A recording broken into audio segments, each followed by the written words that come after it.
তখন এক ভূখণ্ড মানুষ পশ্চিমা শাসনের নিদারুণ দোষে ভাঙনের কিনারে এসে দাঁড়ায়।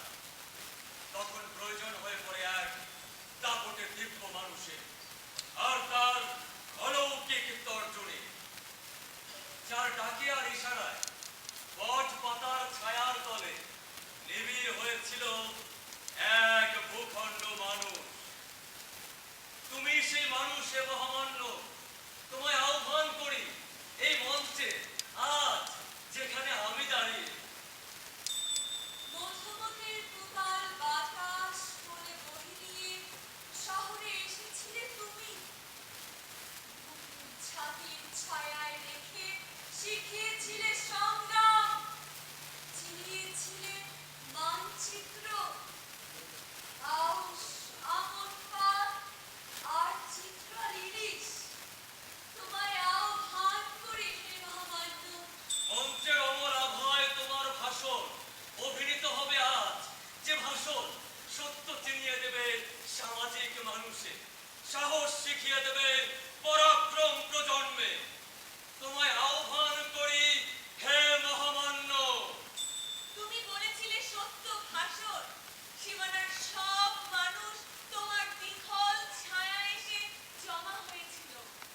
ওই তারাটি উঠেছিল তোমার আতুর ঘরের জানালায়। তোমায় আহ্বান করি হে মহামান্য। শ্রদ্ধে দর্শক মণ্ডলী, তখন শহরটির মাথার উপরে কালো মেঘে ঢাকা একটি ধূসর চাঁদ ঝুলছিল, আর তা থেকে বৃষ্টিবিন্দুর মতো ফোটা ফোটা রাত্রি গড়িয়ে পড়েছিল খুনিদের চোখ আর চিবুকে। ওই তো ত্রিমাত্রিক শূন্যতায় সঞ্চরণশীল নীল আলো হৃদ তুলে তুলে অতীত থেকে গোপন রাত্রি করছে উত্থান।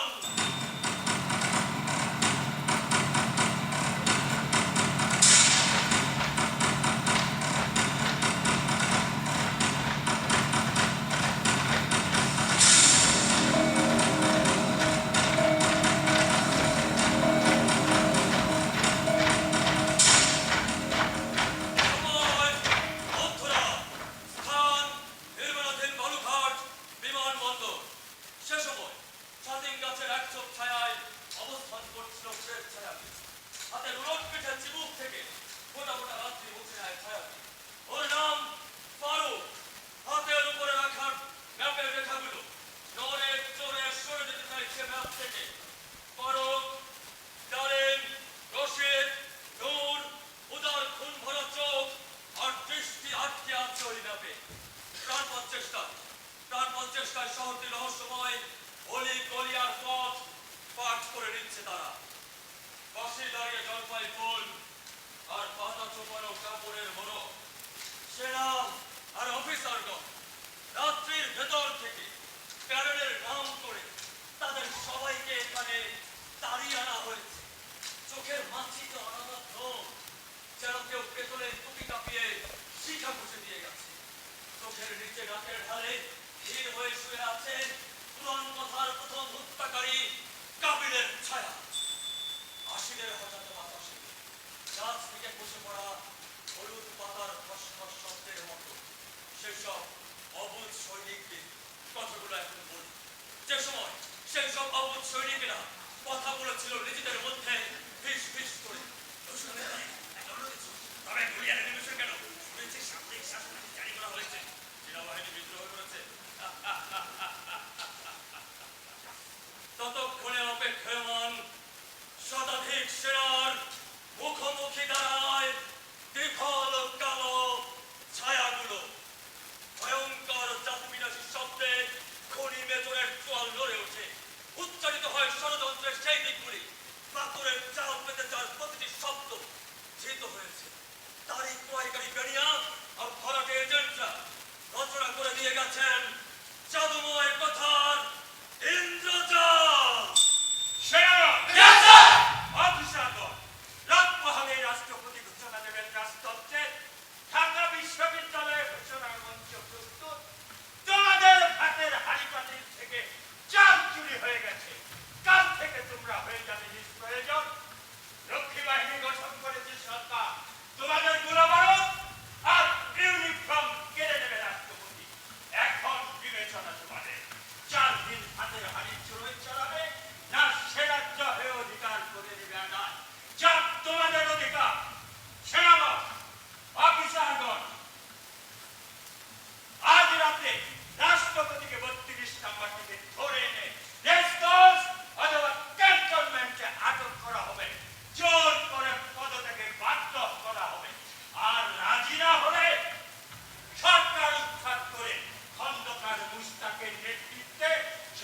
শক্তিশালী সরকার গঠন করা হবে। কে তোমরা রাজি? কেন কথা বলছো না কেন? তোমরা চুপ করে আছো কেন? তোমরা রাজি? জনগণ, yes, অফিসারগণ, চুপ কেন সবাই?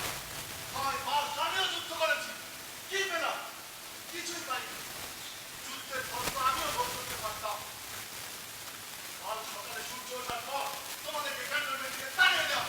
আবার সব ইউনিফর্ম, গোলা বারুদ যা কিছু আছে, দখল করে নেব না। আমি এখন ক্ষুধার্ত নেকড়ের মতো, তোমরাও তাই নও। ঝাড়খণ্ড থেকে ধরে আনো তারে, তোমাদের পক্ষ ফরমান করা যায়। কি প্রস্তুত? Very good.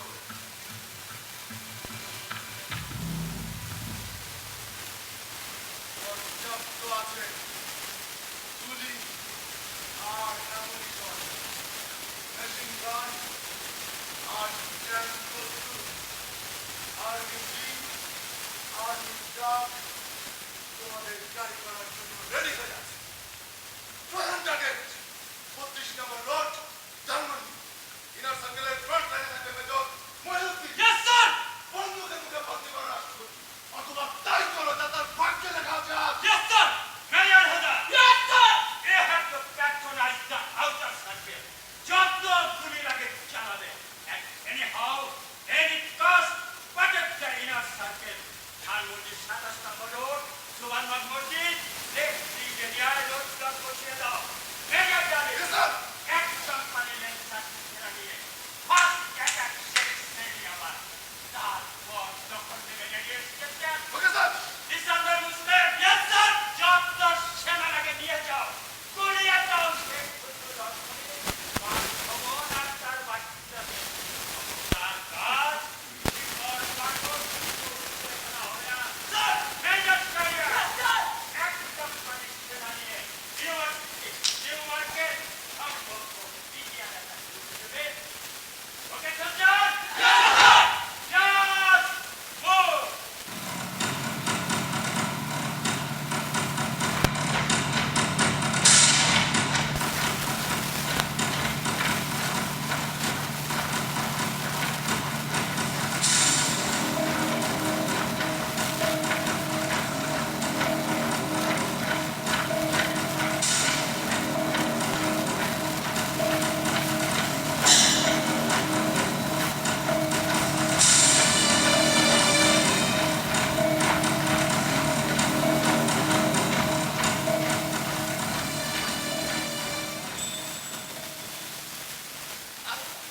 তারপরে দর্শক বন্ধু, আমি তোমাদের সত্যি দেয়াল করে দিয়ে নির্মঞ্চ অভিনয় আশায় মুক্ত হয়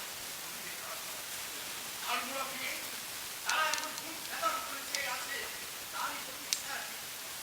আর ওই দিকে উনি মেজর আর বিক্ষোভের পর সেনাগণ ডাক্তারি আর দিয়ে প্রস্তুত করছে বিগত সকল অবস্থার হাতিয়ার। অনেক কুড়ি মেজরদের কয়কালী বেরিয়া দৃশ্যমান হও। তারা ঘুরে ঘুরে প্রাণ হরণকারী চলবে। সময়ের আড়াল থেকে বর্তমানে করো পথ। সম্মুখে আসি সমাজে করে শিশুর সম্পর্ক উচ্চারণ যা তুমি তলিয়ে যাওয়ার আগে তলিয়ে গেছে অতীতে।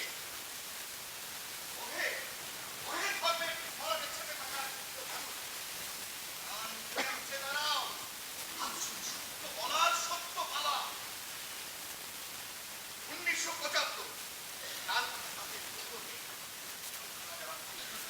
কুমিল্লা বার্গেস্ট হাউসে সেই গোপন তথ্যটি আজ আমাদের সামনে উদ্ভাসিত। ঠিক এমনি আরো একটি ষড়যন্ত্র রচিত হয়েছিল আগামী লেনের সেই গোপন টুকরিটি। Wow, what a pleasant surprise!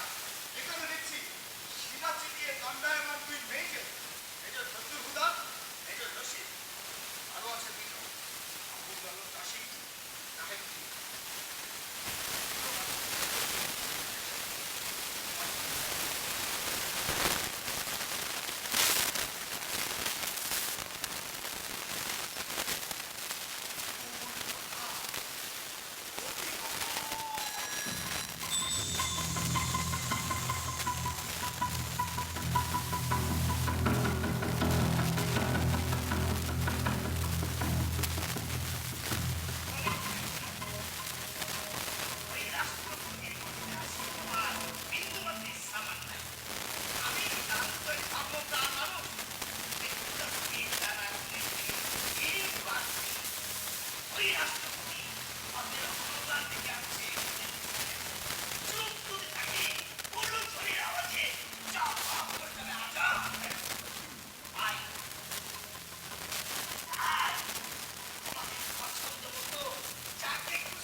ইস পাকিস্তান থেকে বিচ্ছিন্ন হতো না পুরো পাকিস্তান।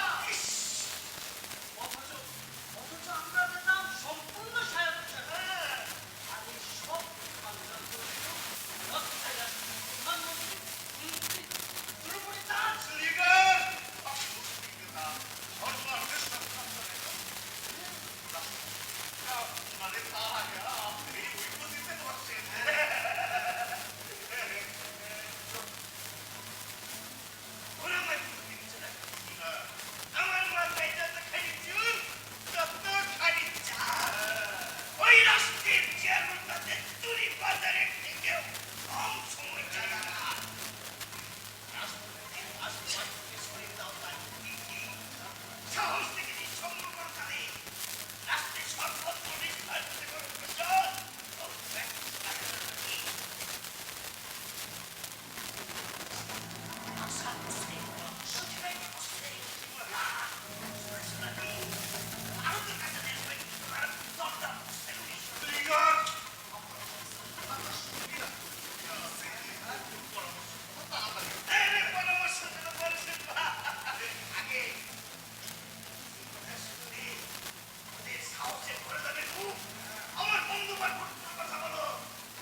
অথচ দৃষ্টিতে তার খুন আর বিভ্রমের ফুল খরিদ করছে সেই সকল খুনিদেরকে যারা তাদেরকেই প্রস্তুত করেছিল।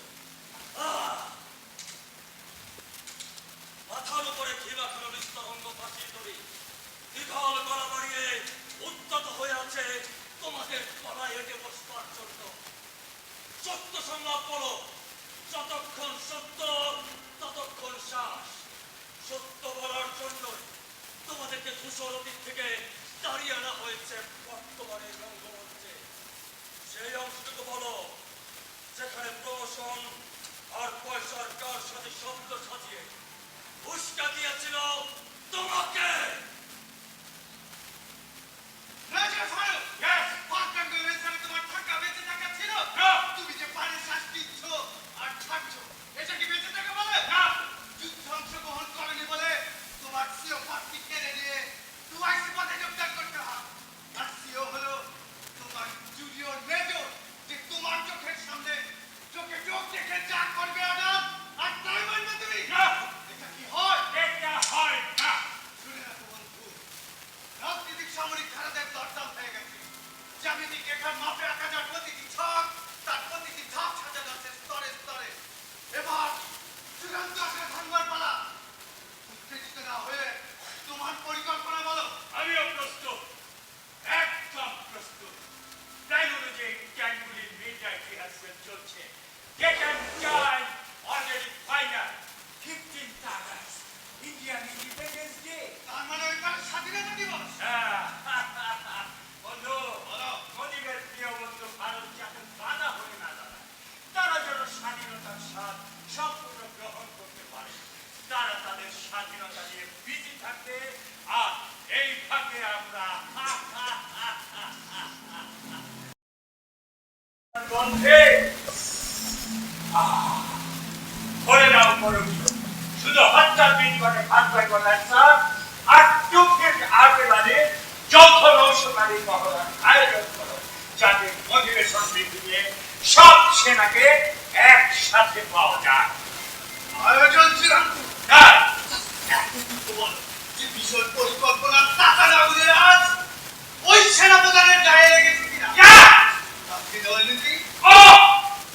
It's so much weight! ওর ভিতরে কিছুই নেই, জিরো। তবে এটা মাথায় রাখো, কোনটা? প্রেসিডেন্ট হতে চেয়েছিল ওই যে সেই শীতল মাথার জিয়া, তাকে সেনাপ্রধান বানানো চায়। ওকে আমি ভালো করেই চিনি। তাই কাছে উঠবে না, অথচ বসে বসে আমের ভাগদার চায়। তার অবস্থান বলো বেজন। অবস্থান স্পষ্ট করা ঠিকঠাক স্বভাবজাত নয়। দেখো নাই, ডে অ্যান্ড নাইট 24 hours সে কারো কাছে চশমায় চোখ ঢেকে রাখে, যেন কেউ তার চোখ পাঠ করতে না পারে। তবে এটা হয়েছে নির্ধারণ, কোনটা? অধিকটা ভাবতার পর আমাদের প্রাণখানি সামাল দেবে ফুল হেডের চেয়ার। ওকে ফ্রেন্ড, ওকে। ওকে, জাস্ট ফুল।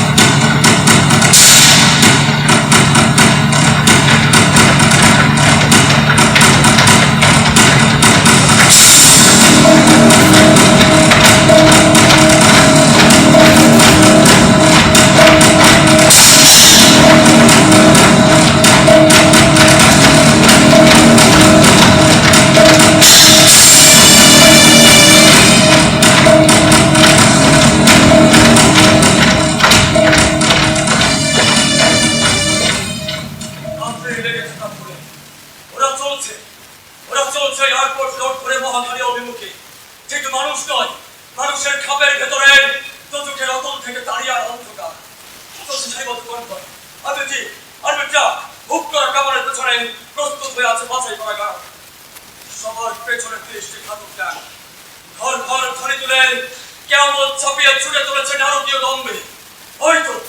ওই তো অগ্রগামী ট্যাঙ্কটিতে ভারতের ভাসমান বুক, মাথার উপরে চমকি হেলমেটের ছায়া নিতে দেখো ইসরাফিলের কেড়ে নেওয়া হুইসেল, তার ঠোঁটে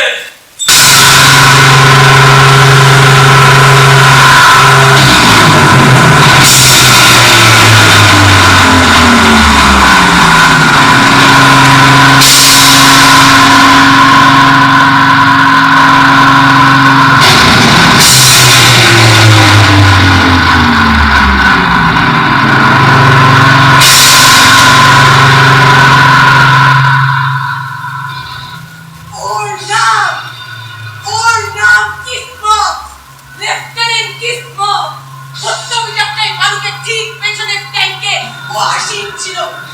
আর কোনো কথা নয়, এক্ষুনি এই কি মাখানো দড়ি তোমার গলায় পরিয়ে শিল্পের মসৃণ সুতা করে দেব টান। মঞ্চে মঞ্চে প্রতিনিয়ত কাব্যিক বাস্তবতায় তোমাদের হাসি অভিনীত হবে, আর দর্শক চিনে নেবে ইতিহাসের সেই ভয়ঙ্কর হত্যাকারীকে। আরো বলে রাখি হে দর্শক, অভিনয়ের অন্তে ফারুক তার রশিদের জবানিতে উঠে আসা সেই উদ্দীপনা নজরের চোখ থেকে কালো কাজ খুলে নিয়ে দর্শক সম্মুখে তার পরিচয় উন্মুক্ত করা হবে। লেফটেন্যান্ট কিসমত, ওয়েট করছো কেন? জাস্ট ঝুলে পড়ো।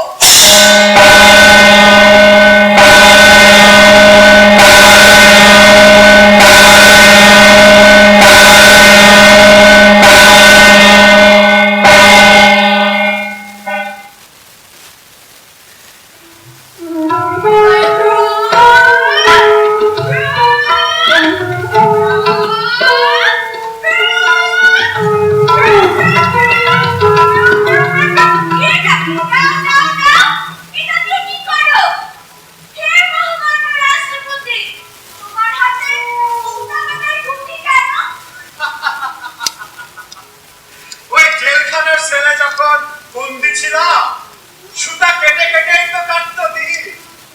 শুধুই কি সুতা কাটা, এই ভেবে নিতাম এই বাংলার মানুষের জন্য দিনমান তাঁতির দক্ষতায় বসন ঘুরে চলেছি। দাম্ভিক সাহসে ভরে যেত ভূত। কারাগারের রুদ্ধদ্বার আমাকে আমার বাংলার মানুষ থেকে আলাদা করতে পারে না। আমি তার ভুলে চলেছি সংগ্রাম। যতখানি বুক আমার, ততখানি ভালোবাসা এই বাংলার মানুষের জন্য। রাষ্ট্রপতির গদিতে আসিনি না, বাংলা তখন ধ্বংসের ধূম দাঁড়িয়ে দিয়ে গেছে ওই দুর্বল পাখিরা। পোড়া শহর, পোড়া গ্রাম, পোড়া মানুষের দীর্ঘশ্বাস সর্বোচ্চ। ব্রিজগুলি ভাঙা, জাহাজ, লঞ্চ, দীঘল মাস্তুলের নৌকা ডুবিয়ে বন্ধ হয়ে গেছে জলপথ। শূন্য লুণ্ঠিত ফসলের মাঠ, চাষ হয় না, চাষির বিরাট ক্ষেত পড়ে আছে। হাজার হাজার মানুষ ঘর ছেড়েছিল, এসে দেখে ঘর নাই, শূন্য ভিটা। রাষ্ট্রপতির গদিতে আসীন হলাম। অবধির ভার গোটা পৃথিবী কাঁধে নিয়ে চলার সময়। সেদিন ধানমন্ডির সেই বেলকুনিতে দাঁড়িয়ে দেখি হাজার হাজার মানুষের ভিড়ে ভরে গেছে চত্বর। তাদের চোখের রাশিতে দৃঢ় আশাবাদ। শয়নে সেখানে একটাই শপথ, সে শপথ সোনার বাংলা বানানোর শপথ। বিশ্ব তাকিয়ে দেখুন, বাঙালিরা ধর্মের ভেদ মানে না। কাঁধে কাঁধ মিলিয়ে বাঁচতে শিখেছে এই বাংলার মানুষেরা।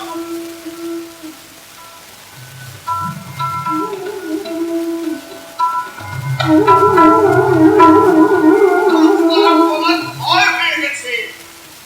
সেই খেয়াল আছে আপনার? এত অযোগ্য আপনি। যদি ঠিক না থাকে, এই রাষ্ট্র চালাবেন কি করে? আর কি চাই আপনার? রাষ্ট্রের মঙ্গল অভিজ্ঞতার কথা বলে যাকে যেখানে খুশি বসিয়েছেন প্রশাসনে। আপনার আত্মীয় স্বজনে ভরে গেছে আর্মি। মানুষ বন্ধ কথা বলে মানুষের কথাকে মানুষ বাঁচায়। আপনার যতখানি গুণ, ততখানি কলিজা। দয়ার তো রাষ্ট্রপতি, উদাহরণ আপনি। পাকিস্তানে বন্দী হয়ে আছে আমার বাঙালি ভাইরা। ওদেরকে ছাড়িয়ে আনার হে মহান রাষ্ট্রপতি। আরে মোস্তাক, আপনি তো কেঁদেই ফেললেন প্রায়। কাঁদবেন না, চোখের সুরমা লেপটে যাবে। ভেবে বলছেন আপনার বিবেচনা? এর মানে হলো বন্দি বিনিময়। যারা আমার মা বোনের সম্পদ লুট করেছে, হত্যায় রঞ্জিত করেছে, হাত পুড়িয়ে দিয়েছে হাজার হাজার ঘর বাড়ি, কারাগারে দ্বার খুলে তাদের ছেড়ে দেয়া না, এ অসম্ভব। বহু তো হলো বসে বসে বাংলার ভাত খাওয়া। আর বাকি করে দিয়ে ফিরিয়ে দিন আপন খোয়ারে। আমাদের নাকের নিচে মুক্তির স্বাদ, আর পাকিস্তানের বন্দী ভাইদের কুষ্ঠাগত প্রাণ।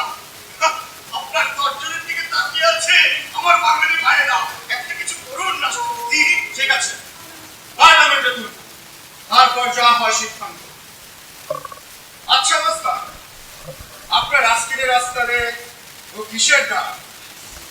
শুকিয়ে যাওয়া রক্তের দাগ মনে হচ্ছে।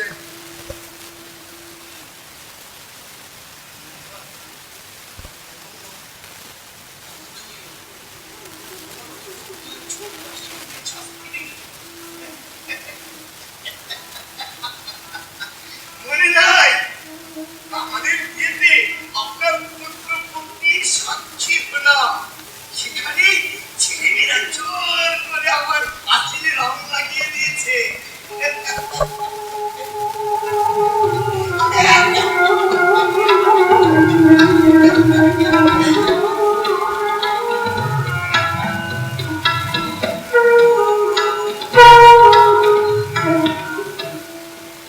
পাকিস্তান কারাগার থেকে বালুরঘাট বিমানবন্দরে আপনি যখন নামলেন, গানের পার ভাঙা উদ্দীপ্ত ঢেউয়ের মতো শত শত মানুষের ভিড় উঠে গিয়েছিল রাত্রে আপনার আশপাশ। মুক্ত বাংলায় আপনার প্রথম শ্বাস।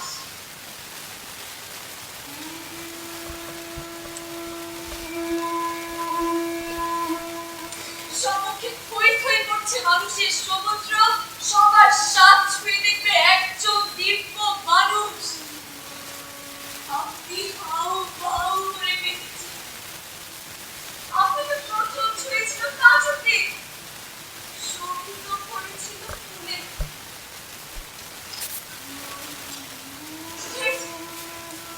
এই যে এসেছে।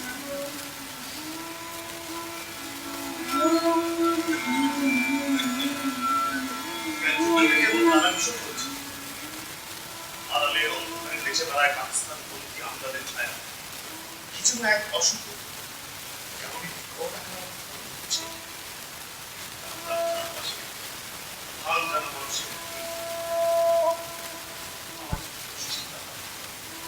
বারে বারে ওই লোক আর সেনা মিলে আপনার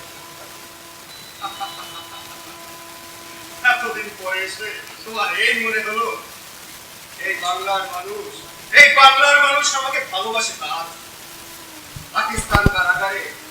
পাকিস্তান কারাগারে যখন বন্দী ছিলাম, মৃত্যু এসে দাঁড়িয়ে থাকতো সেখানে, যে দেখতাম তাদের গোড় খনন। আর আমার মানুষ আমার জন্য নকল নামাজের সিদ্ধা রাখতো শীতল পাখির পাতায়। মেহনতি দিবস, মেহনতি রাত্রি, তবুও রেখেছে রোজা। যা দিয়েছি হুকুম তাই করেছে পালন। কলকারখানা বন্ধ করতে বলেছি, বন্ধ করে দিয়েছে। খাজনা দিতে নিষেধ করেছি, কেউ খাজনা দেয় না। আমি তো সব ছিলাম তাদের। এই বাঙালিরা আমাকে হত্যা করতে পারে না। আর হ্যাঁ, যারা আমাকে ভুল বিবেচনা করেছে, আমি বললেই তারা বুঝবে। তোমার চিন্তার প্রয়োজন নাই। তার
মুহূর্তে 46 ব্রিগেড লাইনের সরু বাইপাস রোড দিয়ে হচ্ছে অগ্রসর। জার্মানির সৈনিকরা তখন প্যারেডের প্রস্তুতি নিচ্ছিল। কেউ কেউ অহেতুক হাত নাড়ল, কেউ কেউ বাতাসে কাঁপা প্রদীপের উদ্বিগ্ন শিখার মতো প্রশ্ন চোখে চেয়ে থাকলো। কেউ ধরতেই পারল না চাঁদ ছিটিয়ে দেওয়া এক দাপুটে রাষ্ট্রপতিকে হত্যায় এ অভিযাত্রার অভিসন্দেহ।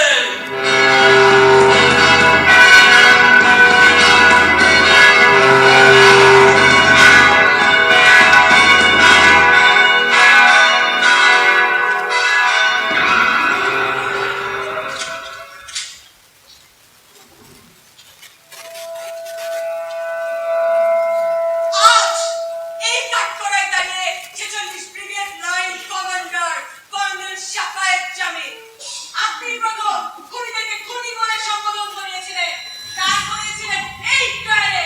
সেজন্য আপনাকে শ্রদ্ধা। এ কেমন শ্রদ্ধা? সাধ্যের অনুভূতি জাগায় মনে। কিছু প্রশ্ন করবার ছিল।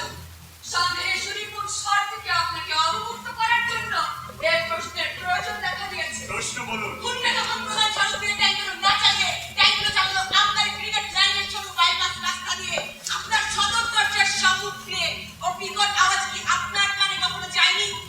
দেশের জন্য আমার আত্মত্যাগকে অসম্মান করছে। তবুও বলি, সে সময় দক্ষিণী পাহাড়ি অঞ্চলে ভারতীয় একটা হেলিকপ্টার বিধ্বস্ত হয়েছিল। ওই লাশগুলো ডিসপোজ করে ক্লান্ত শরীর নিয়ে বিছানায় গিয়েছিলাম। তাই শেষ। আমি কিছু টের পাই। সেই রাত থেকে ঘুমকে আমি ঘৃণা করি। 16 East Bengal Regiment Rifle Brigade of Shah Jahan, মনে আছে তাকে? প্রশ্ন বলুন। বেঙ্গলের স্যারের আর্টিলারির 14 নস্যকারী মোহনার নাম করে খুনিদের ব্রিফিং হয়েছিল বিমানবন্দর প্যারেড গ্রাউন্ডে। রশিদ সেখানে ব্রিগেডিয়ার শাহ জাহানকে চুস্ত নিয়ন্ত্রণ গ্রহণ করতে বলে। নিশ্চয়ই টেলিফোনেতে আপনাকে বলা হয়েছিল। আমি কঠিনভাবে অনুমোদনহীন প্যারেডে অংশগ্রহণ করতে নিষেধ করেছিলাম। আপনি একদম ঠিক বলছেন, কিন্তু আপনি তো ঠিকই আজ করতে পেরেছিলেন। প্যারেডের নাম করে হত্যা অনুশীলন হচ্ছে, হত্যার হাতিয়ার শান্তির নিচ্ছে খুনিরা। আপনি কেন তখনই রাষ্ট্রপতিকে জানালেন না? কে জবাব দিচ্ছেন না কেন? না না, ঠিক আজ নয়, কিছু একটা সন্দেহ হয়েছিল। তবে তা জানালেও রাষ্ট্রপতি তা বিশ্বাস করতেন না। ভালোবাসার তীব্রতায় শত্রুদের ভান ভুলে গিয়েছিলেন। ও তাই? তাহলে বলুন, সেনা প্রধান যখন আপনাকে চুস্ত নিয়ম গ্রহণ করতে বলে 46 ব্রিগেড লাইনের 4000 পদাতিক সেনা থাকা সত্ত্বেও আপনি মুখ করলেন না কেন? মিথ্যে কথা। উনি আমাকে টুকস মুখ করতে বলেন। উনি প্রলাপ বলেছিলেন না। ঘুমানো আর চড়ানো শব্দ ছাড়া কিছুই বোঝা যায় না। ভাঙা মানুষটা সেদিন সত্যিকার অর্থে ভেঙে পড়েছিল। ওর পাঁজরের হাড় ছিল পাটকাঠি দিয়ে বানানো। আপনি তো নিজেকে নৌকা প্যাকেট কর্নার মনে করেন। তাহলে বলেন, আপনি কেন নির্দেশের অপেক্ষা করলেন? কেন 4000 পদাতিক সেনা থাকা সত্ত্বেও ঝাঁপিয়ে পড়লেন না? হঠাৎ হাড়গুলো পুড়িয়ে দিলেন না? কারণ কতক্ষণে খুনি রশিদ আপনাকে সেলুট যুগে হত্যার চূড়ান্তটুকু জানিয়েছিল? আপনি তাকে গ্রেফতার করলেন না কেন? ওরা অস্ত্র সজ্জিত আর আগ্রাসী ভঙ্গিতে ফিরে এসেছিল। ও নৌকা প্যাকেট কর্নার, সেই জন্যই আপনি তাদেরকে কংগ্রাচুলেশন বলেছিলেন। আমি কংগ্রাচুলেশন বলিনি, অন্য অফিসাররা বলেছিল। বরং আমি আর সিজিএস খালেদ মুশারফ ওদের উৎখাত করে প্রাণে দাঁড় করাতে চেয়েছিলাম। চেয়েছিলেন, না হলো কই? জিয়াউর খান রাষ্ট্রের চূড়ান্ত চেয়ার নিয়ে দিন দরবার হচ্ছিল সারা রাত। চেয়ারের এত কাছে গিয়ে তার না দেখে কেউই আপনারা ফেরত আসতে চাচ্ছিলেন না, বরঞ্চ নেগোশিয়েট করে খুনিদের পাঠিয়ে দিয়েছিলেন দেশের বাইরে। সে সময় দেশের অবস্থা এতটাই খারাপ আকার ধারণ করেছিল যে কোনো সময় গৃহযুদ্ধ বেঁধে যেতে পারত। খুবই সাধারণ আর নিম্নমানের অজুহাত। বুকের ভেতর রাষ্ট্রপতির প্রতি ভক্তি তাপলেও থাকলে পুড়িয়ে দিতে পারতেন ষড়যন্ত্র। আপনি যেতে পারেন, তবে পায়ের শব্দ নিঃশব্দ হওয়া চাই।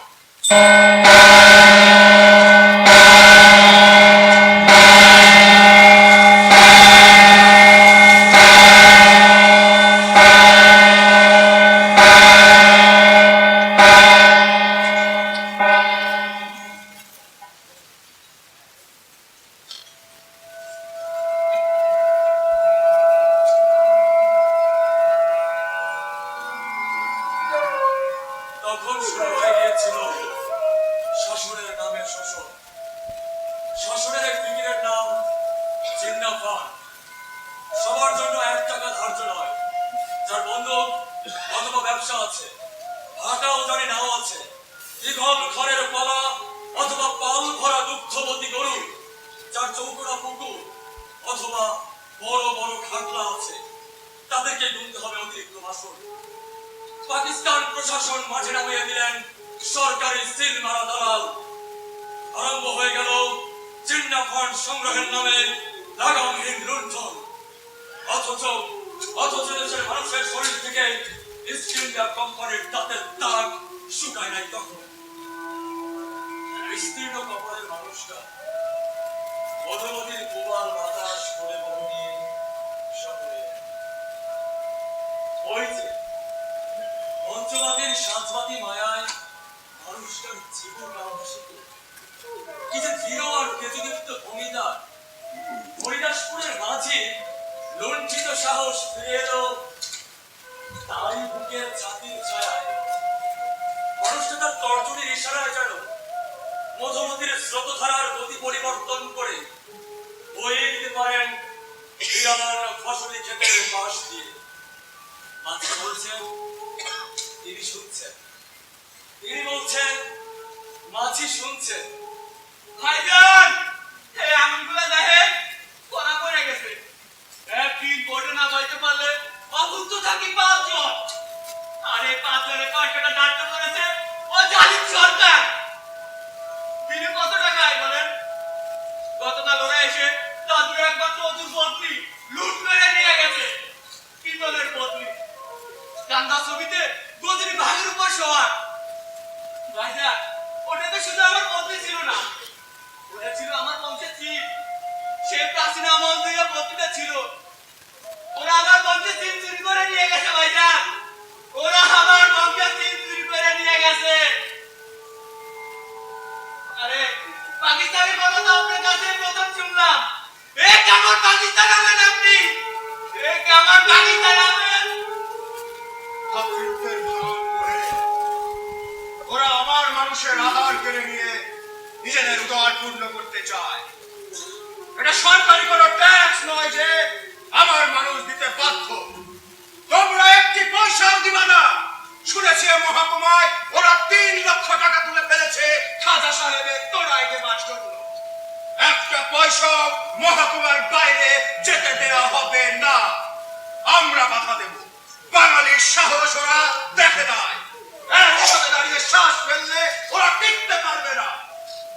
আর যেসব বাঙালি ভাইরা সরকারি চাকরি করছো, মনে রাখবা, সরকারকে তুষ্ট করতে গিয়ে নিজেদের মানুষের বিরুদ্ধে দাঁড়াবা না। ফল ভালো হবে না। খাজা সাহেব আসছেন, আসুক। তিনি রাষ্ট্রপ্রধান, নিজ চোখে দেখুক লুণ্ঠিত, বিধ্বস্ত, বিপর্যস্ত মানুষ। তদন্ত করুক তা। আমার না বিশ্বাস করে নাই। রাইতের আধারে খোদার নাম লইয়া ধান ঘোরানো ভাসাইলাম ভাঙ্গে। সায় নাও। ধাবালদের পেশার হাতে বৈঠক ভাঙ্গে, পান ভাঙা ফের। ভাইজান, চুলার পরে পত্রায় বৈশা আছে বহুপুত্র পরিশোধ। পরিশোধ করতে হইব বহুদূরের পাওনা। ফিরতে হইব বসতির ঘাটে। আচমকা পুলিশের টহল ধাওয়া করে না। বৈঠক প্রতিবারে ওরা গুলি করে। ওরা গুলি করে সাবধান কায়দা নিয়ে তাড়াইয়া দিয়েছে দাওয়াতের ভাইজান। আর এক মুঠো ধান উড়াবে সরকার। এ ধান আমার মেহনতি মানুষের ঘাম বিন্দুর সোনালি অর্জন। সাহস রাখবা শিরা, মনে রাখবা, তোমরা কঠিন মাটি লাঙলের ফলায় কেটে উর্বরতা তুলে আনো ওপরে।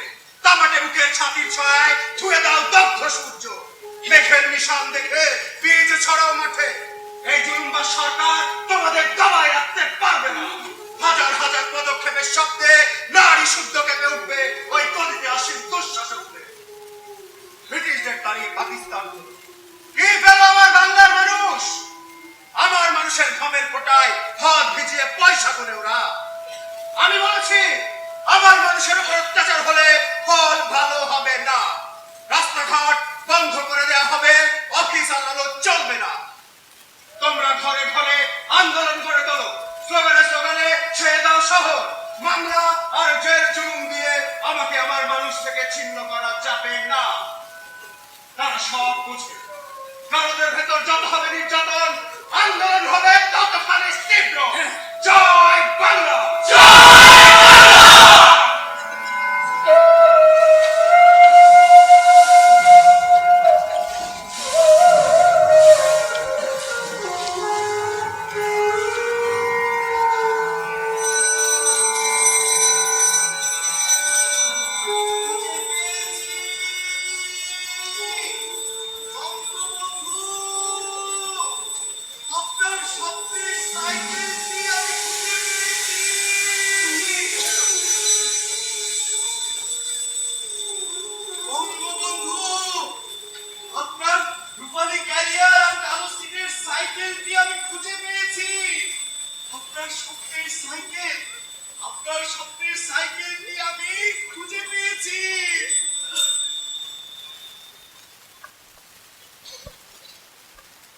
বঙ্গবন্ধু, এই যে এই যে আপনার সেই রূপালী ক্যারিয়ার আর কালো সিটের সাইকেল।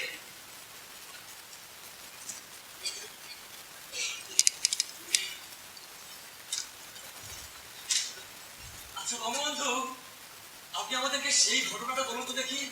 ওই যে যে ঘটনা, একটা পুলিশের জিপ আপনার এই সাইকেলের পেছনে ছুটছে তো ছুটছে তো ছুটছে তো ছুটছে। তখন ছিল ভাষা আন্দোলনের সময়। বাংলা ভাষা দাবি দিবসে ওরা আপনার ভাষণ আর স্লোগানে লাঠি চার্জ করেছিল। আপনাকে নাকি ধৃত করবে ওরা। সাইকেলের পেছনে ছুটছে দুরন্তচি, গলি গলির ভেতর সাইকেল চালিয়ে আপনি হারিয়ে গিয়েছিলেন তারুণ্যের অপ্রতিরোধ্য তুফানে। অবশেষে ওরা আপনাকে খুঁজে পেয়েছিল ইডেন বিল্ডিং এর মিছিলে, যেটা ঘর হামেশাই ঘর আপনার। পিছনে ছিল কেবল শুনে লাঠির দাগ আর বর্তমান আন্দোলনের আন্দোলন। হ্যাঁ বঙ্গবন্ধু, আপনার সেই রঙিন আন্দোলন গল্প আমাদেরকে বলুন।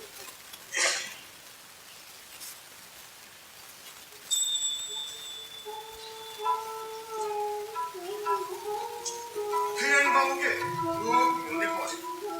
কুমিল্লার কংগ্রেস সদস্য বাবু ধীরেন্দ্রনাথ দত্ত করাচির অ্যাসেম্বলি সভায় ভাষার বিরুদ্ধে ষড়যন্ত্রকালে তার প্রতিবাদী কণ্ঠ উর্দু নয়, সংখ্যাগুরু মানুষের ভাষা বাংলাই হবে রাষ্ট্রভাষা। তারা মানলেন কই? রাষ্ট্রভাষা বাংলা সংগ্রাম পরিষদ গঠন করা হলো। ঢাকা শহর তখন স্লোগান পোস্টারের শহর। এ শহর থেকে আন্দোলনের আজ ছড়িয়ে পড়ে 56,000 বর্গ মাইলে।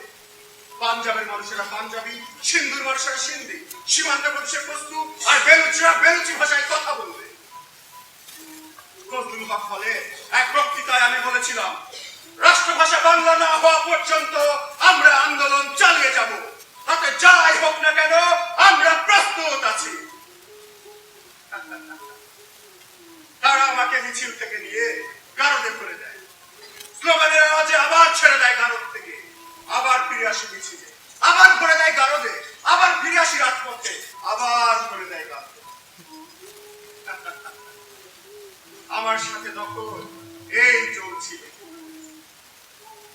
ওই দুঃশাসক বেনিয়া সরকার ভাষার মিছিলে আমার ছাত্র ভাইদের ওপর গুলি চালালো, রক্তে রঞ্জিত করলো রাজপথ। জেনে রেখো খুনি, ভাষার জন্য উৎসাহিত প্রতি ফোঁটা রক্ত থেকে উৎক্ষিপ্ত হবে এক দুরন্ত সংগ্রাম, যে সংগ্রাম তার মানুষের মানচিত্রের হিস্সা বুঝিয়ে দেবে।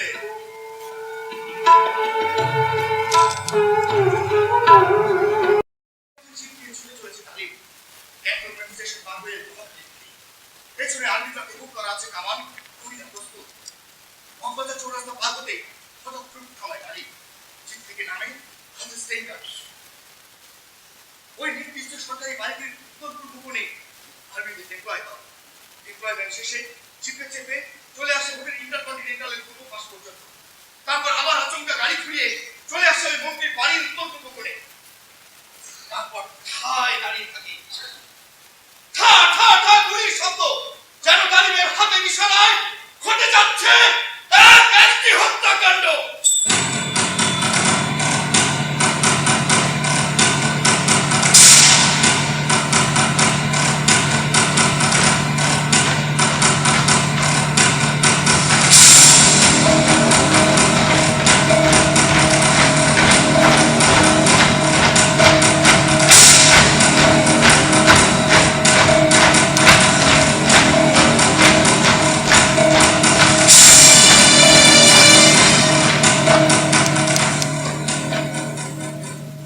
আচ্ছা, আপনার নাকি ইডিপাস কমপ্লেক্স আছে?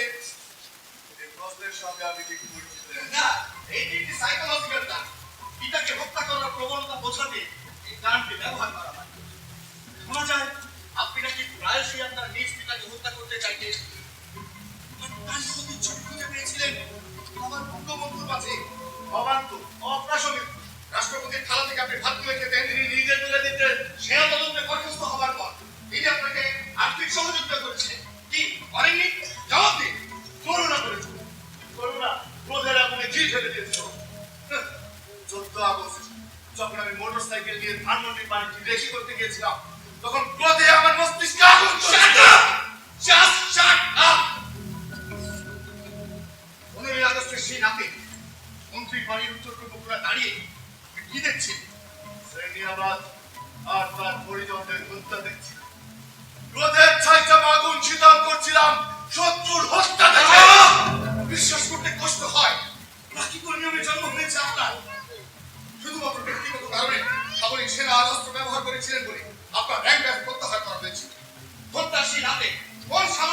ইশারায় আপনি আবার সেই ল্যান্ডার করেছিলেন? বলুন, তাদের নাম বলুন। আরো প্রশ্নের জবানবন্দি কি স্পষ্টতই তার নাম আছে? তবে কিনা তার হারবার্জিং এতটাই বিক্ষিপ্ত যে তার তুলে এনে কান গড়ায় দাঁড় করিয়ে দেওয়ার জন্য ঠিক উপযুক্ত নয়। আপনি আপনি আপনি সত্যি একজন সাইকোপ্যাথ খুনি। ক্যান্টনমেন্টে আপনার সম্পর্কে প্রচলিত আছে এই জনৈক মুক্তিযোদ্ধার গাড়ি আপনার পছন্দ হয়। আপনি স্লেশের সাথে বলেছিলেন, "Come on man, behave like a man." তোমার গাড়ি কি আমার পছন্দ হয়েছে? This is mine from now onwards. আর অন্যদিকে আপনার মেজর বন্ধুকে প্রত্যাখ্যান করেছিল যে মেয়েটি, তাকে আপনি হত্যায় উদ্যত হয়েছিলেন রক্তে। ভাগ করে দেওয়া মানুষটি এবার বঙ্গবন্ধু, সেও আপনার প্রত্যক্ষ অংশগ্রহণে হয়েছে হত্যা। রাষ্ট্রের সকলকে ডেকে আয়োজন করে পুড়িয়ে মারা হোক আপনাকে। জাতি বিনাশী কর্মকাণ্ডে লিপ্ত থাকার পরিণাম দেখে তৃপ্ত হোক নাগরিকগণ।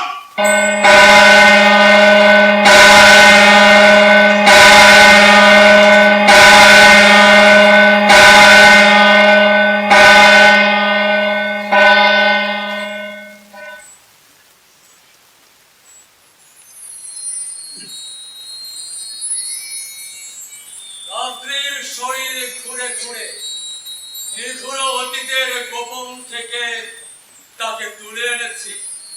সে আসছে। শালঙ্কারা যে নারীর নীল পালিশের সুঘ্রাণে মাথা ঘুরে গিয়েছিল তোমার। নাব্য নদীর নৃত্য ছন্দে দেহ ভনিতায় চরণে অপ্সরার আভিজাত্য মঞ্চ সম্মুখে আভাসিত হয় শালঙ্কারা। মৃদ অথচ স্পষ্ট হাতছানি তার চোখে আর মুখে।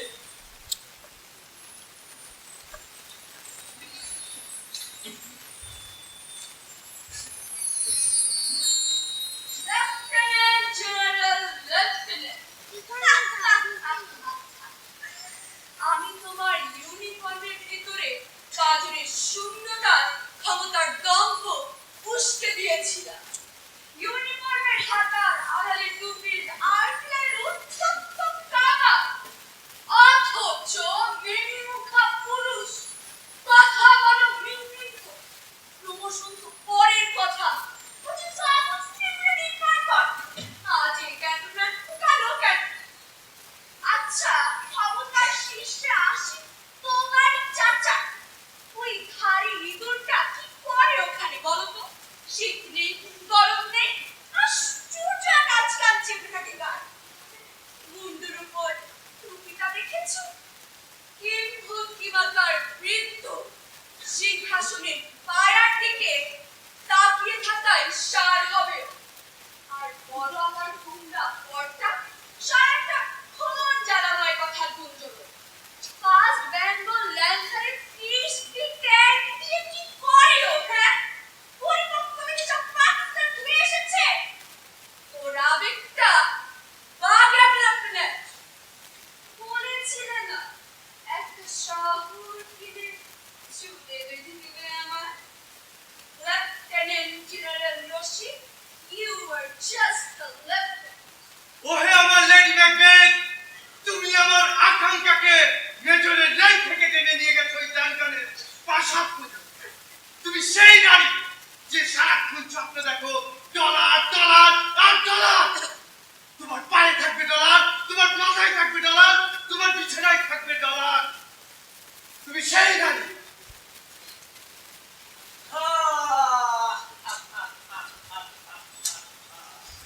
ওর নাম জুবাইদা রশিদ, মেজর রশিদের প্রিয়তমা পত্নী।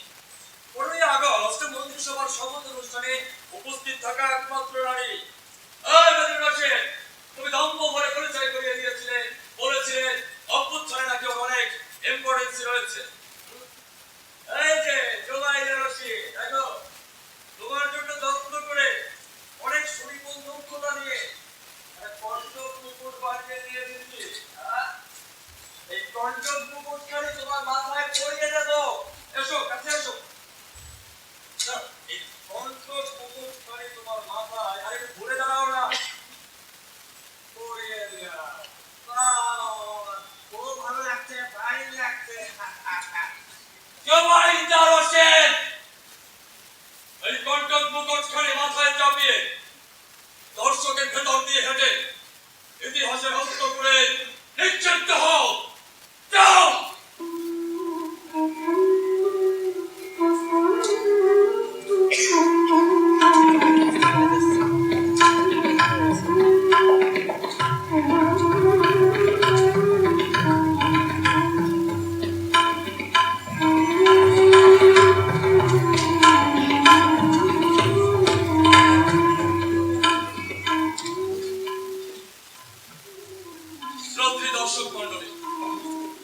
এই ক্ষণে মঞ্চের ওই পারে খড়ের চালার অমরিন ছায়ায় মানুষটার জন্য বসেছিল যে জীর্ণ বৃদ্ধা, সেই দৃশ্যটি অভিনীত হবে।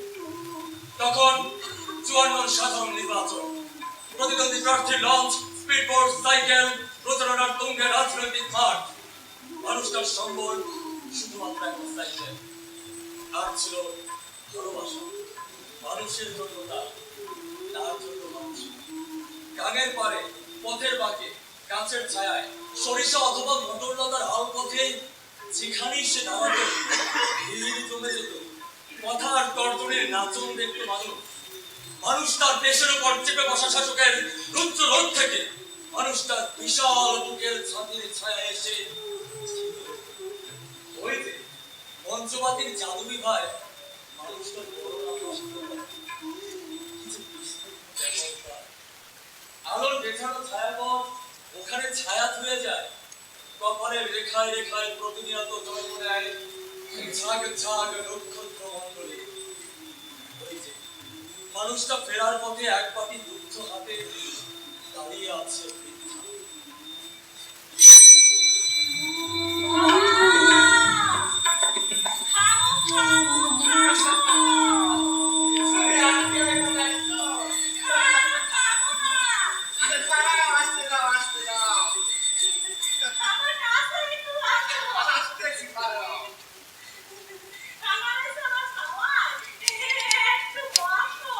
প্রত্যেক দিনই বসি, আজকে নতুন কি বাবা সেটা বলো।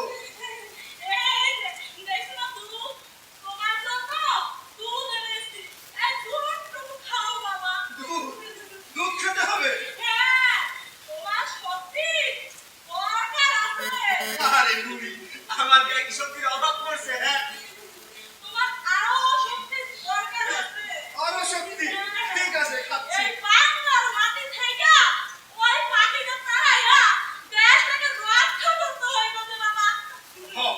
তুমি এই বাংলার মানুষ যদি আমার পাশে থাকে, এই বাংলার মাটি থেকে ওই পাখিদেরকে তাড়াবো ইনশাআল্লাহ।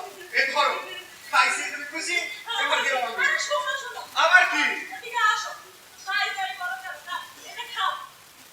পান, পান খেতে হবে? আচ্ছা, রাখলাম, পরে খাবো নি।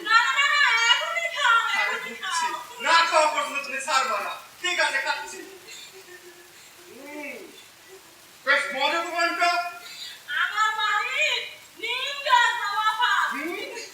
গাছ বাবা।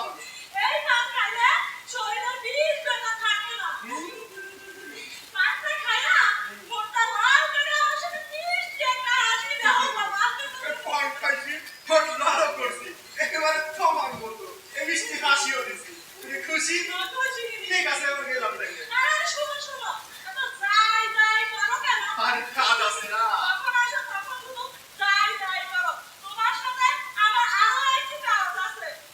তোমার তো কাজই শেষ হয় না।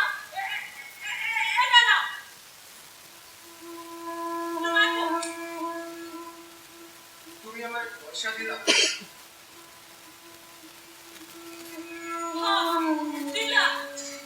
তোমার এই শেষ সম্বল জানা না, পয়সা আমার দিয়ে দিলা?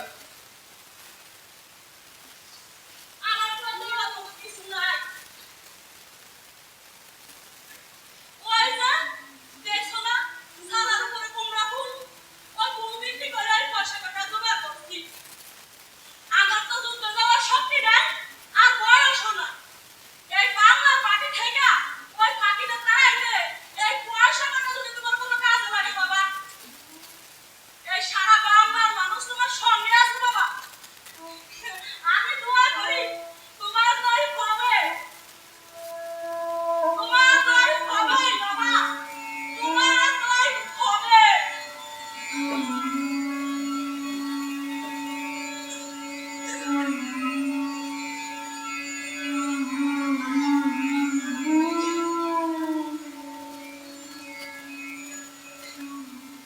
এই পয়সা কটি ছিল তার সর্বস্ব।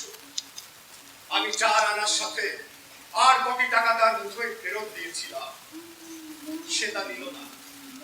অনেকক্ষণ শীর্ণ হাত দিয়ে শুয়ে থাকলো আমার মা। সেদিন মধুমতির পাকা বাড়ি দাঁড়িয়ে হাও মাও করে কেঁদেছিলাম। আর প্রতিজ্ঞা করেছিলাম আমার জীবন, আমার নড়াচড়া শুধুই আমার বাংলার মানুষের জন্য। ওই দখলদার দুঃশাসক আমার মানুষের বুকের ওপর গুলি চালালো, রক্তে রঞ্জিত করলো রাজপথ। শহীদদের রক্তে পাড়া দিয়ে অ্যাসেম্বলি চলবে না। আমার দাবি মানতে হবে। আগে সামরিক আইন মার্শাল ল উইথড্র করতে হবে। সমস্ত সামরিক বাহিনীর লোকদের ব্যারাকের ভেতর ঢুকতে হবে। যেসব ভাইদের হত্যা করা হয়েছে তাদের তদন্ত করতে হবে। আর জনগণের প্রতিনিধির কাছে ক্ষমতা হস্তান্তর করতে হবে। তারপর আমরা বিবেচনা করে দেখব আমরা অ্যাসেম্বলিতে বসতে পারবো কি পারবো না। সেদিন রেসকোর্স ময়দান ভরে গিয়েছিল মানুষে।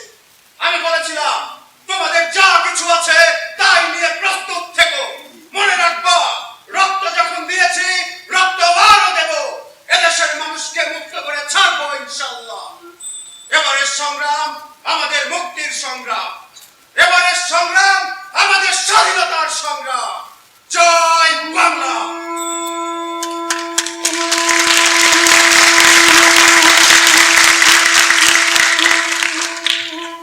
রাজনীতি শিখেছিলাম হোসেন শহীদ সরোয়ার্দীর কাছে।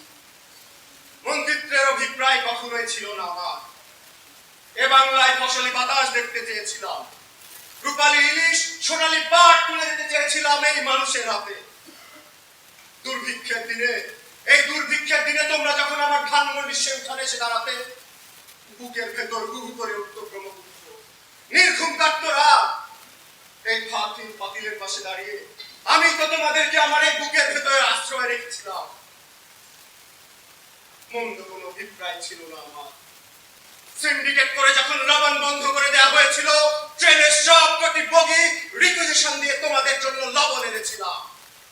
তোমরা যারা যুদ্ধ করেছো তাদের অভিজ্ঞতা কাজে লাগানোর জন্য রক্ষী বাহিনী গঠন করেছিলাম। সকলে মিলে দেশটি স্বনির্ভর করার প্রাণপণ চেষ্টায় ছিল বাদশা।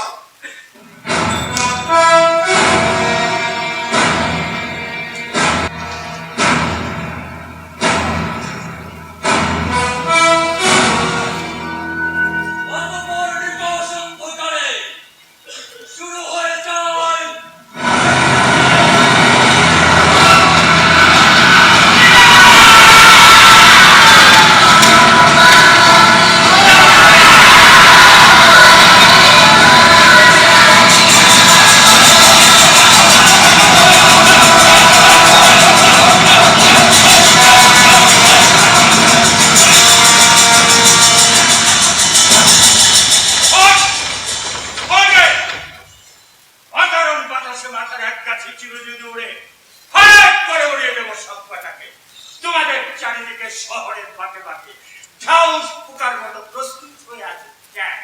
30টি ট্যাঙ্কের সবকটি প্যানেল তাক করা আছে তোমাদের দিকে। চুপচাপ থাকো, অভ্যুত্থান উপভোগ করুন। সরকার পরিবর্তন হয়ে গেছে, আপনাদের সবাইকে আর্মিতে বদলি করা হয়েছে। বিশ্বস্ত রিসার্চার মুসলিম তোমার চাকরিতে লেগে আছে শেখ ফজলুল হক মনির দত্ত। এবার ওই ফানুক শিকার হবে। সারা শহর সিল করে দেওয়া হয়েছে। ওদিকে ধানমন্ডির লোহার গেটের কাছে ওয়ালেট উন্মুক্ত করেছে মেজর হুদা। গাঁজা সব কোথায়? যত খুশি জলার পুরা।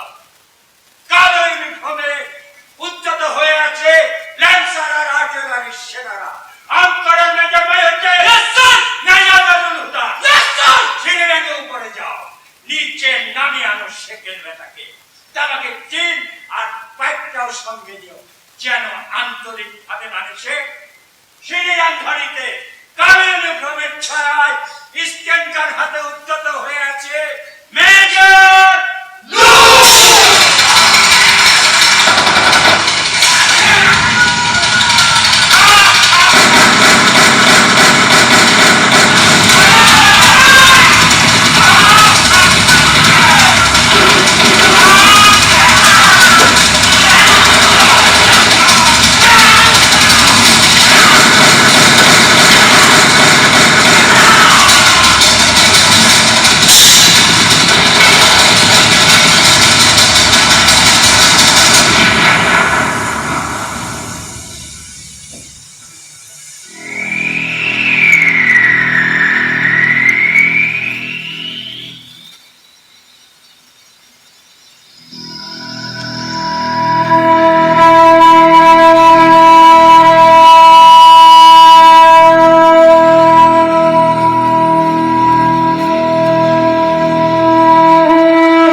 প্রতিটি শব্দে রচিত হয়েছিল শোষিত মানুষের বঞ্চনার গান, যে ভাষণে টলে ওঠে দুঃশাস্য।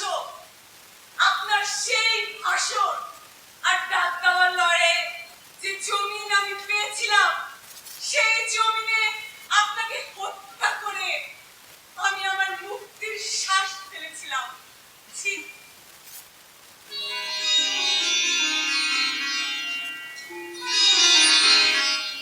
সিতার বাজছে কোথাও? কি অদ্ভুত! শুধুমাত্র শ্রবণ নয়, এই সুরের দৃশ্যমান কাজ। খেলার মাঠে সে কাল বৈশাখ পিছনে ফিরে ছুটত। হে বিদুষী নারী সুলতানা কামাল, এই মঞ্চে আপনার অভিনয় আহ্বান করি। শিল্পের অভিনব কুশলতায় আপনার বয়ানে সকলে জানুন। প্রাণ হরণ করা চাই, চেতনা নয়। কথা বলুন। সেতারের ঢিলা বল রাগে তাল তুলেছে মানুষটা, রাষ্ট্রপতির পুত্র সে। আপনাকে ভালোবেসে সাজিয়েছিল ঘর, আর একটা পূর্ণ চাঁদের সবটুকু জ্যোৎস্না মানুষকে দিয়ে সে রাতে মিথ্যে অপবাদ মাথায় নিয়ে প্রথম শহীদ হতে হয়েছিল তাকে। আপনার বয়ানে তার মিথ্যে অপবাদ দূর হোক। কথা বলুন সুলতানা কামাল।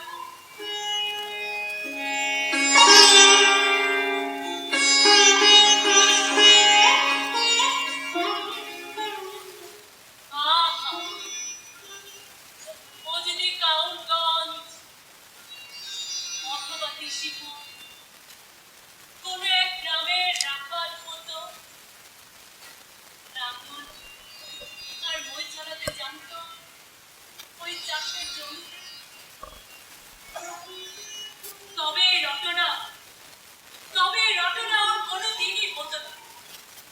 ক্ষমতার কারবান রাষ্ট্রপতিকে হত্যার ক্ষেত্র তৈরি করতে পরিকল্পিতভাবে এই মিথ্যে রটনা ছড়িয়ে দিয়েছিল। থামো থামো সুলতানা থামো। এই সব ছিল ক্ষমতা দখলের পূর্বে মাঠ প্রস্তুতির জন্য রুচিহীন অপপ্রচার। ওরা বাংলার স্বাধীনতা সার্বভৌমত্বকে মেনে নিতে পারছে না বলেই বাংলার স্বপ্ন ধ্বংস করার জন্য সব ষড়যন্ত্ররা করবে। তোমার মনে আছে সুলতানা, 16ই ডিসেম্বর 1973? হ্যাঁ, মনে আছে। 1973 হাসপাতালে তুমি যখন গুলিবিদ্ধ অবস্থায় ছিলে, তোমার মাথার কাছে সারাটা দিন বসেছিলাম। কি সেই দুঃসহ স্মৃতি! 15ই ডিসেম্বর সারা শহরে খবর ছড়িয়ে পড়ে, এক বিভ্রান্ত নেতা এসেছে শহরে, সমাজতান্ত্রিক রাষ্ট্রের নামে মানুষ হত্যা করে সে। ওর শিকারে ঝুলছিল সোনিয়া গান্ধী। বুকের ঝাঁপিতে সমুদ্রের ঢেউ ভাঙা তারুণ্য সে। নাটকের মহড়ায় সেতারের তাল লয়ে খেলার মাঠে এক দুরন্ত বাতাসের মতো উদ্যমী সে। আর সে কিনা করবে নাশকতা। সুলতানা, এই সব অপপ্রচার ছিল আমার বিরুদ্ধে মিথ্যেকে দিয়ে সত্যকে হত্যা করা।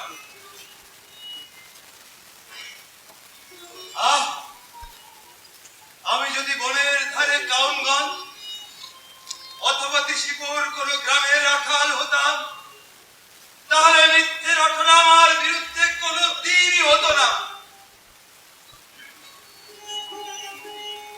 এরপরে আসে ভয়াল রাত, 15ই আগস্ট। কালো পোশাকধারী খুনিরা সর্বপ্রথম ওরই উপর গুলি চালিয়েছে। আর ও হত্যাকারীদের সাহায্যকারী ভেবে সাহস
বুঝে দেওয়া যাবে?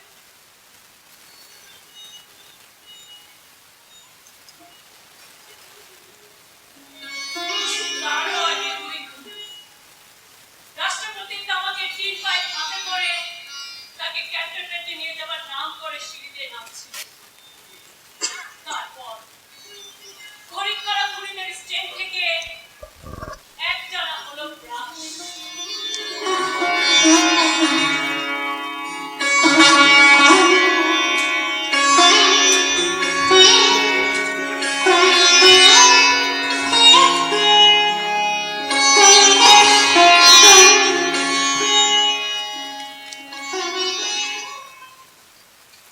রাষ্ট্রপতিকে হত্যায় আপনার মোটিভ কি ছিল? ওয়েস্ট বেঙ্গল ল্যান্সারে আমাকে সিও পদ থেকে সরিয়ে টুয়াইসি পদে যোগদান করানো হলো।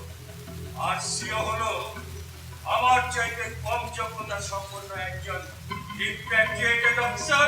এখানে রাষ্ট্রপতির সংশ্লিষ্টতা কোথায়? তিনি ব্যাপারটি জানতেন কিন্তু অ্যাকশনে যাননি।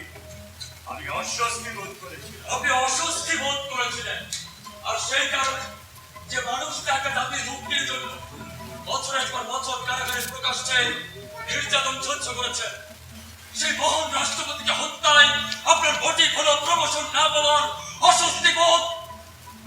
সত্য জবাব বলুন, রাষ্ট্রপতিকে হত্যা করে ক্ষমতা দখল করার জন্য কোন রাজনৈতিক সামরিক ব্যারিয়ারা আপনাকে উচ্চ মূল্যে ক্রয় করেছিল?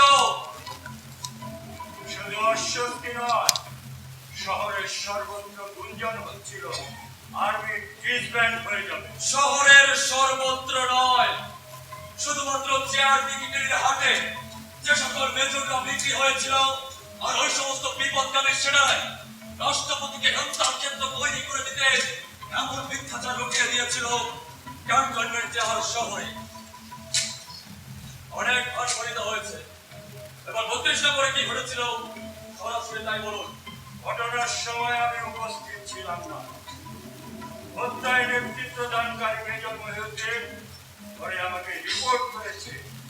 এজন্য উত্তেজিত হয়ে রাষ্ট্রপতির উপর গুলি চালিয়ে দিয়েছিল। তবে সিঁড়ির আন্ধারিতে দাঁড়ানো আনকোরের কিছু সেনা সদস্য আর রিসালদার মুসলিমের নামও শোনা যায়। রিসালদার মুসলিম উদ্দিন সম্পর্কে শেখ মনির ভাষায় নারকীয় হত্যাকাণ্ড ঘটিয়ে 32 নম্বর রোডে এসে হত্যায় অংশগ্রহণের জনশ্রুতি রয়েছে। তবে প্রত্যক্ষদর্শী মেজর হুদা তাকে সেখানে দেখতে পায়নি বলে স্টেটমেন্ট দিয়েছে। কর্নেল হামিদের বলতে জানা যায় রাষ্ট্রপতির গায়ে ব্রাশ ফায়ারের গুলি একটি স্টেন গান থেকে হয়েছিল। তাই অঞ্চলের সেনারা নয়, বরং বঙ্গভবনে উত্তেজনার অসতর্ক মুহূর্তে মেজর নূর সদম্বে উচ্চারণ করেছিল, আমি শেখকে হত্যা করেছি। শুনে রেখো হে ক্রীড়াঙ্গনে, তোমাদের রাজনৈতিক আর সামরিক প্রভুরা ক্ষমতার আগুনে দেখে যে সত্য আড়াল করে রেখেছিল এতদিন, একটা একটা করে উন্মোচিত হবে আজ। যত পারো পাঠ করে নাও পৃথিবী। তোমার শ্বাসখানি সঙ্গ হলে তোমাকে হিমাগারে নিক্ষেপ করা হবে, ভূমি করা হবে তোমার এই ঘৃণ্য দেহ। একজন খুনির রেপ্লিকা হিসেবে প্রদর্শন করা হবে তোমার মুখ।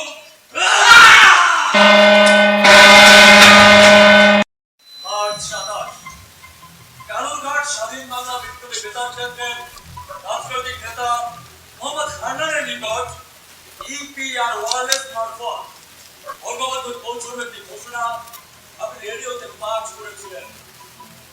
ইতিহাসের মহানায়ক বঙ্গবন্ধুর নামে পাঠ করা সেই ঘোষণার উপরে ভর করে একটা মহল আপনাকে জায়গা করে দিয়েছিল ইতিহাসে। আপনি তো সৌভাগ্যের বর পুত্র।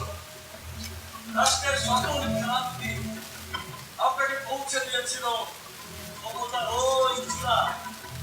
রাষ্ট্রের শীর্ষ আসন উপবেশনকারী একজন নাগরিককে এই ধরনের ট্রায়ালেদা করিয়ে দেওয়া ঠিক শিষ্টাচারের মধ্যে পড়ে না। শিষ্টাচারের মধ্যে পড়ে না? বাহ, কি চমৎকার পরিচ্ছন্ন কথা শিষ্টাচার। আর যে মানুষটা একটা পরাধীন জাতির মানচিত্রের রেখাগুলোকে মুক্তি দিয়েছিল, 7.5 কোটি মানুষকে ডাক দিতে শিখিয়েছিল এবারের সংগ্রাম আমাদের মুক্তির সংগ্রাম। সেই মহান নেতার লাশের উপর দিয়ে বৃদ্ধ মোস্তাক এগিয়ে যায় যখন ক্ষমতার ওই মস্তদের দিকে, ঠিক সেই সময় রাষ্ট্রের সম্বন্ধ শিষ্টাচার আপনার মতো মানুষের মুখে একদম মানায় না। আচ্ছা বাজে, আপনাকে কিছু প্রশ্ন করবার ছিল।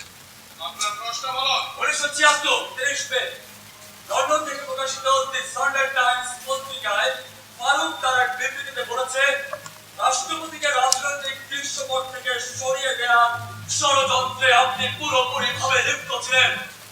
কারণ ছিলেন ফারুক আপনাকে সেনা প্রধান করার প্রস্তাব দিয়েছিল, রাইট? আদালত কার্যবিধি 164 ধারা অনুযায়ী ফারুক এও উল্লেখ করেন আপনি প্রায় তার বাসায় হেঁটে হেঁটে পৌঁছে গিয়ে এটা সেটা ওটা বলে উস্কে দিতেন, সর্বত্র গুজব ছড়িয়ে দিতেন। সত্য জবাব বলুন। ফারুক আমার বিরুদ্ধে মিথ্যাচার করেছে। ফারুক আপনার বিরুদ্ধে মিথ্যাচার করেছে। বাহ, চমৎকার। আপনার এই যে গুছিয়ে ম্যানেজ করে কথা বলার যে দক্ষতা, সুনিপুণ দক্ষতা, এ কারণে অন্তত আপনাকে প্রশংসিত করতেই হয়।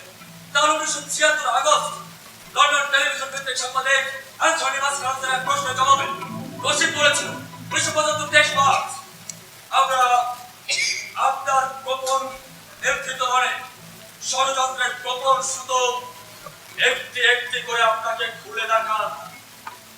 রশিদ একটা খনিক। সে আমাকে বিষয়টির সাথে জড়িয়ে রাজনৈতিক ফায়দা নিতে চেয়েছিল। সে আর তার আত্মীয় খন্দকার মোস্তাক ছিল সকল ষড়যন্ত্রের মূল। ক্ষমতার ওই চেয়ারে ছিল ওদের চোখ। আদালত কার্যবিধি 164 ধারা অনুযায়ী প্রদত্ত দোষ স্বীকারোক্তিমূলক জবানবন্দিতে তাহিরউদ্দিন ঠাকুর বলেন, মোস্তাক তাকে জানিয়েছে আপনারা একটা কিছু ঘটানোর জন্য দৃঢ় প্রতিজ্ঞ ছিলেন, আপনারা জোর করে ক্ষমতা বদলাতে চেয়েছিলেন।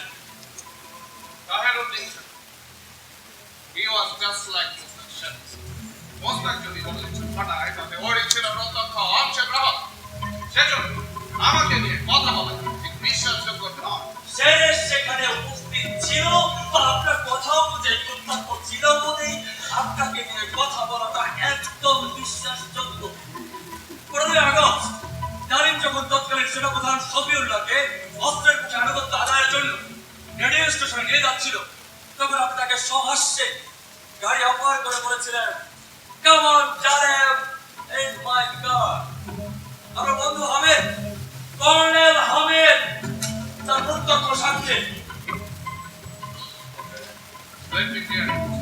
আমি বিষয়টি পরিষ্কার করছি। সে সময় পরিস্থিতি তাদের অনুকূলে ছিল।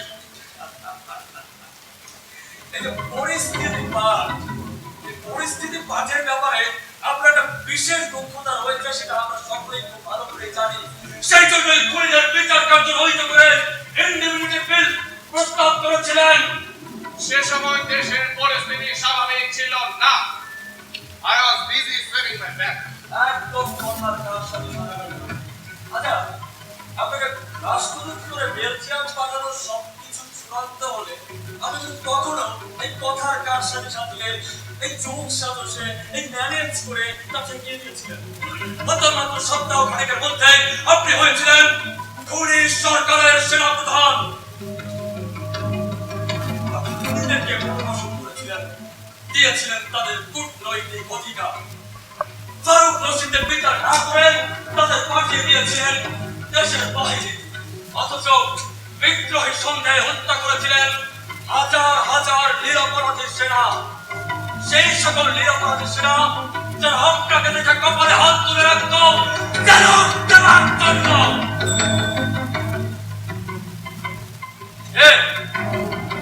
এখন কথা বলছেন না কেন? ইতিহাসে আপনার অবস্থা, আপনার চরিত্র বড়ই অদ্ভুত।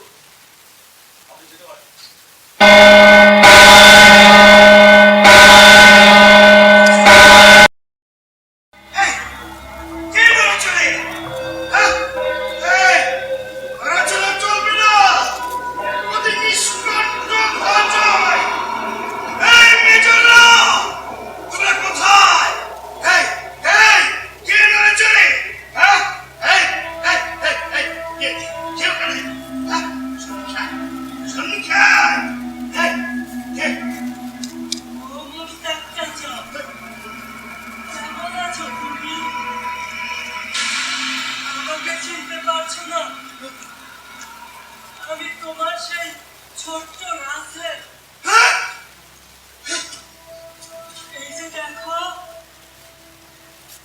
সেই টুপি যে টুপি আমার মাথায় তুমি পরিয়ে দিয়ে বলেছিলে, বাহ, তোকে বেশ দারুণ লাগছে।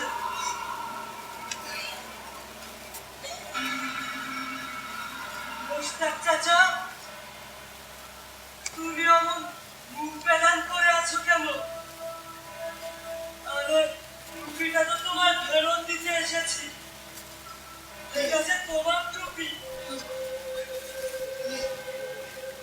বলছিস আমার শ্বাস পিছনে যাচ্ছে না কেন? এই তুই একা দাঁড়িয়ে এতগুলো ছায়া কেন তোর? এই ছায়াগুলো পুড়িয়ে নিয়ে চলে যা। যা যা যা যা যা যা যা যা যা। টুপিটা না তো আমি চলে যাই।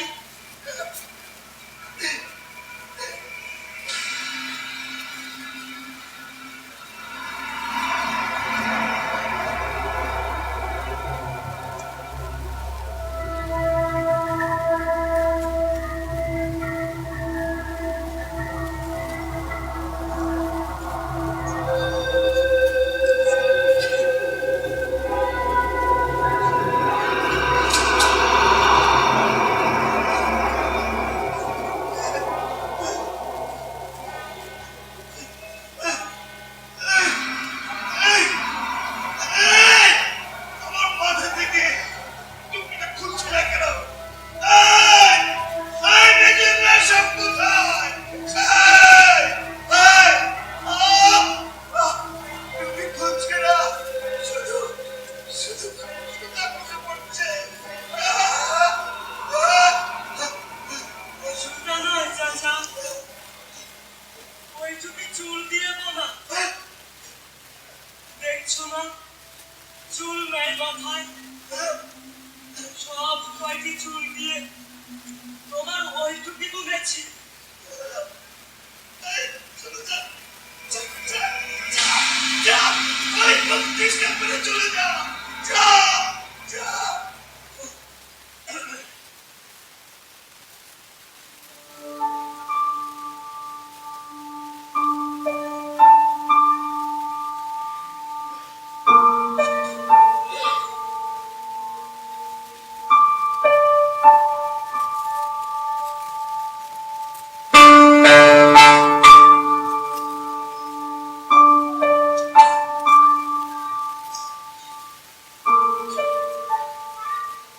কি করে যাব? আমাকে কোলে নেওয়ার মতো কোল কোথায় ওখানে? সব কোলই তো তুমি কেড়ে নিয়েছো। এই সিঁড়িতে, বারান্দায়, ওই দেয়ালে শুধু রক্ত আর রক্ত। আচ্ছা, শিশুরা কি রাষ্ট্রপতি হয়? আমি তো কেবল মধুমতির বাঁকা পারে ঘুড়ি উড়াতে চেয়েছিলাম। সুতা কাটা ঘুড়ির পেছন পেছন লাটাই হাতে দৌড়াতে চেয়েছিলাম শিশির ভেজা ঘাস বন দিয়ে।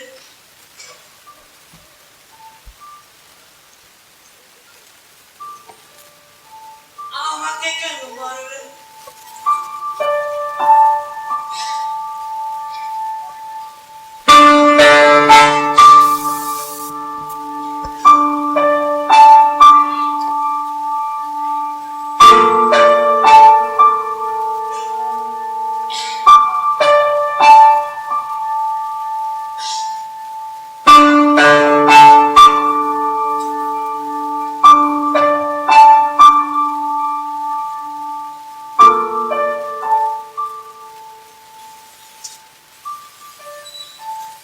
আমি কর্নেল জামিল বলছি।